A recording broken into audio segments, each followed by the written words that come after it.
నెల్లూరులో శబ్ద కాలుష్యానికి కారణమవుతున్న బైకులపై పోలీసులు ప్రత్యేక డ్రైవ్ నిర్వహించారు. నిబంధనలకు విరుద్ధంగా మార్పులు చేసిన 50 ద్విచక్ర వాహనాల సైలెన్సర్లను తొలగించి రోడ్డు లోరలతో ధ్వంసం చేశారు. ప్రజలకు ఇబ్బంది కలిగిస్తే కఠిన చర్యలుంటాయని డీఎస్పీ రమణకుమార్ హెచ్చరించారు. బైక్లో మార్పులు చేయడం సరికాదని డీఎస్పీ స్పష్టం చేశారు. ఇలాంటి మోడిఫికేషన్స్ పునరావృతం కాకుండా చర్యలు తీసుకుంటున్నట్లు చెప్పారు.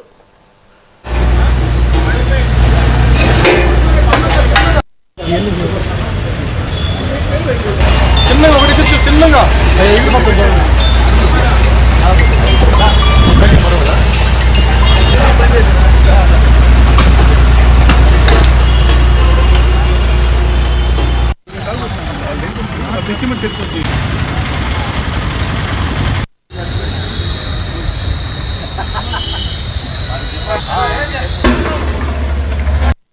అందరికీ నమస్కారం.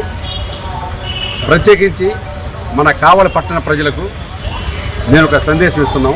మా పోలీస్ డిపార్ట్మెంట్ తరఫు నుంచి ఏంటంటే, మేము గత 10 రోజుల నుంచి ఆపరేషన్ మోటార్ సైకిల్స్ సైలెన్సర్స్ అంటే మోటార్ సైకిల్కి బిగించే సైలెన్స్ గురించి గత 10 డేస్ నుంచి ఒక ఆపరేషన్ నిర్వహించాము. మీరందరూ కూడా చూస్తుంటారు, రోడ్డు మీదకి వచ్చే ప్రతి ఒళ్ళు కూడా గమనిస్తున్నారు. కొంతమంది కుర్రోళ్ళు ఆ బైకులకి ఏంటంటే కంపెనీతో పాటు వచ్చిన సైలెన్స్ కాకుండా వాటిని కొంచెం మోడిఫై చేసి పెద్ద శబ్దం వచ్చినట్టుగా వాటిని మార్చేసి చేస్తున్నారు. దాని వల్ల ఏంటంటే, ఏదైనా ఒక బైకు రోడ్డు మీద వెళ్తుంటే పెద్ద శబ్దం వస్తుంటే అందరూ చూసి ఏంటి మాకు ఈ కర్మ, మరీ ఇంత శబ్దం ఈ విధంగా అని చెప్పి బాధపడే కూడా చాలామంది ఉన్నారు.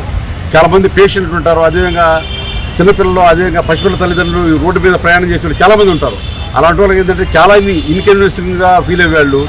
ఇంత ఇరుగా శబ్దాలు వస్తుంటే పోలీసులు ఏం చేస్తున్నారని కాదు, పోలీసులు కూడా కొంచెం అసహనం వ్యక్తం చేసే సందర్భాలు కూడా ఉన్నాయి. ఇవన్నీ దృష్టిలో పెట్టుకుందంటే మేము ఈ టౌన్లో కావలి పట్టణంలో ఎవరైతే పెద్ద శబ్దాలు పెట్టుకుని అంటే కంపెనీ ఇచ్చిన సైలెన్స్ కాకుండా సైలెన్స్ మోడిఫై చేసుకొని పెద్ద శబ్దాలు వచ్చినట్టుగా రోడ్ల మీద తిరుగుతా, అదేవిధంగా శబ్ద కాలుష్యాన్ని ఏదైతే వాళ్ళు క్రియేట్ చేసి ప్రజలను భయభ్రాంతులు చేస్తున్నారో, కొంతమంది అయితే ఈ కుక్కల శబ్దాలు, నక్కల శబ్దాలు, కుక్కలు అరిసినట్టు ఇలాంటి శబ్దాలతో కూడా వికృతమైన శబ్దాలతో వేసి జనం పక్క వాళ్ళు నడిచేస్తుంటే వాళ్ళ పక్కకి వెళ్ళి పెద్ద హార్న్ వేసేదానికి అది పెద్ద సౌండ్ వచ్చేదానికి వాళ్ళు తుళ్ళిపడి ఉలిక్కిపడి కింద పడి సందర్భాలు. అందరికీ నమస్కారం.